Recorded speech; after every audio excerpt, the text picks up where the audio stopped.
Good morning, everybody. Today we will discuss a new topic, the permanent settlement or zamindari pratha.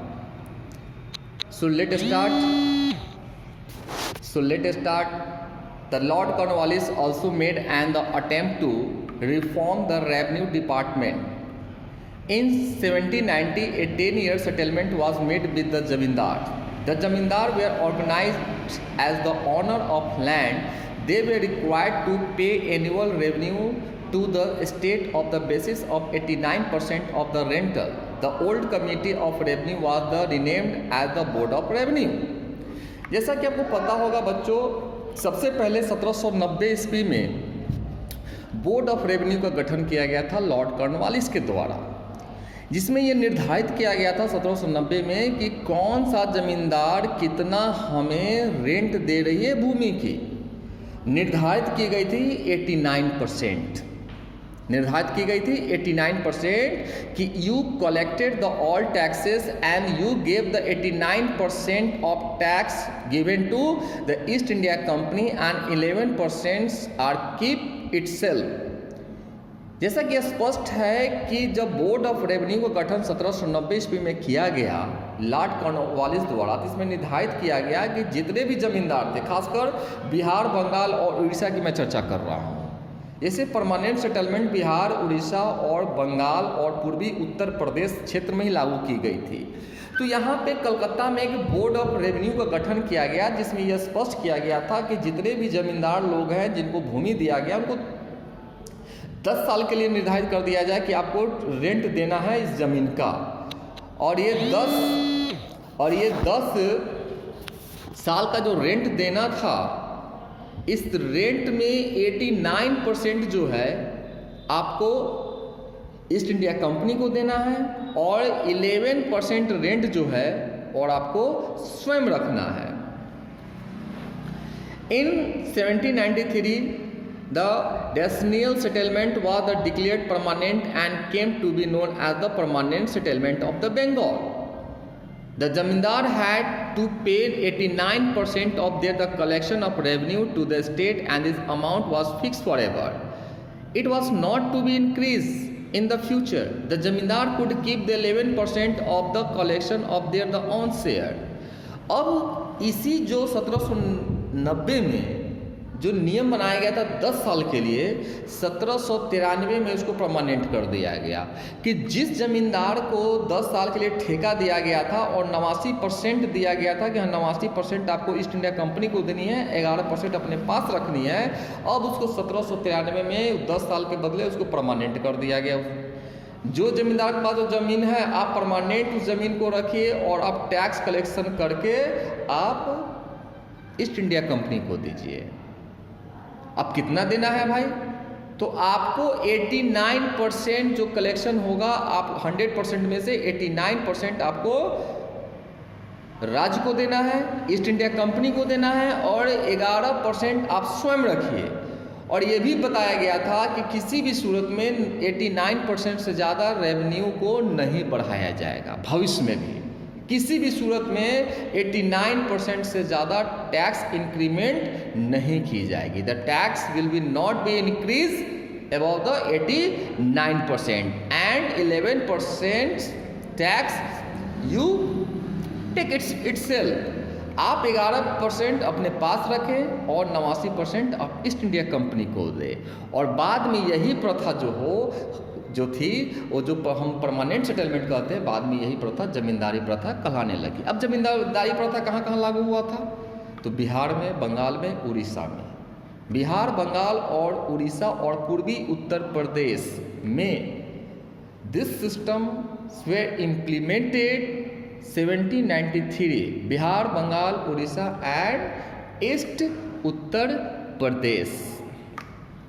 It was assumed that this settlement would ensure a fixed and the permanent income for the state irrespective of the produce. It also saved the government expenditure and annual assessment. अब इससे फ़ायदा क्या था east India company को भाई? अब east India company को न नीम लगे न फिटकिरी, और ये कहावत आपने सुना होगा, नीम लगे न फिटकिरी या चोखा हरा हरा।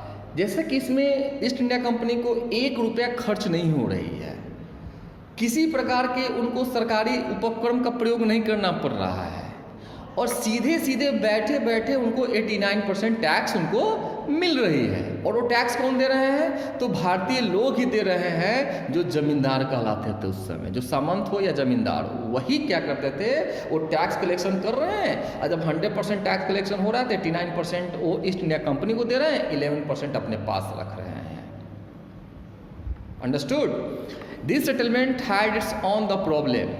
It is said that it created the feudalism at the top of the serfdom at the bottom. It proved to be the financial disaster for the company.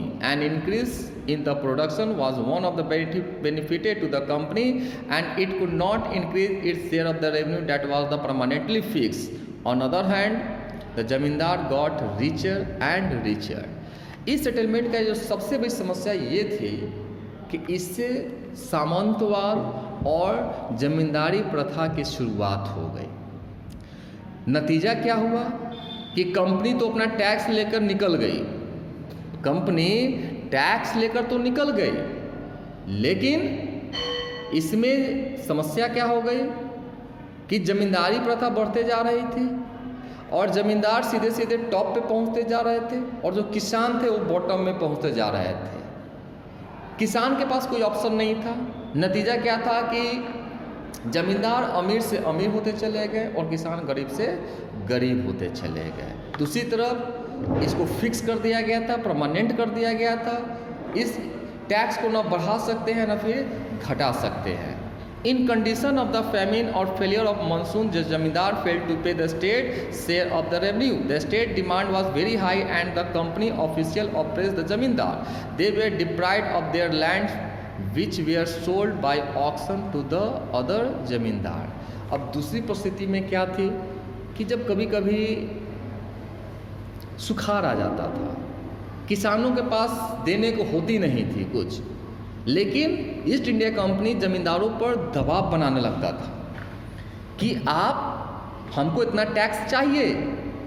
नतीजा क्या था कि जमींदार किसानों का ज़बरदस्ती शोषण करने लगे। चूँकि ईस्ट इंडिया कंपनी ऐसा कर दी थी कि जो जमींदार अगर टैक्स उतना नहीं दे रहा, चाहे सुखाड़ पड़े, चाहे बाढ़ है, चाहे कुछ भी हो जाए, अगर उतना नहीं देती थी तो उसको हटाकर दूसरे जमींदार को भूमि दे दी जाती थी, जिससे कि जो भी जमींदार थे वो किसानों के प्रति क्रूर होते चले गए, क्योंकि उनके साथ भी समस्या थी कि ईस्ट इंडिया कंपनी पर दबाव बना रही है। नतीजा क्या हुआ?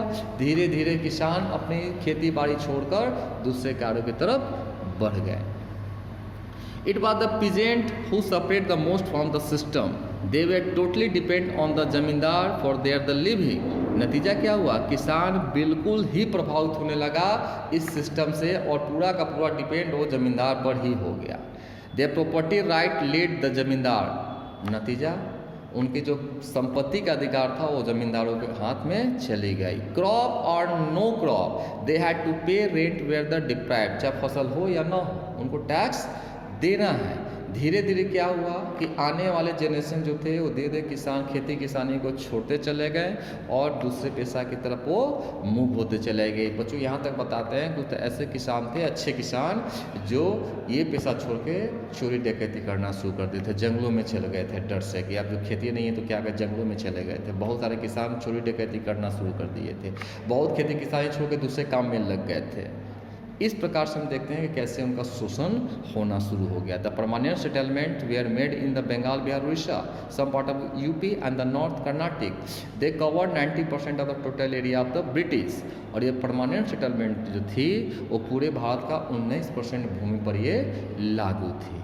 सो dear students, I hope you will be understand the today topic, the permanent settlement. If you have to face the any issue, you may ask questions right now. Thank you. Have a nice day.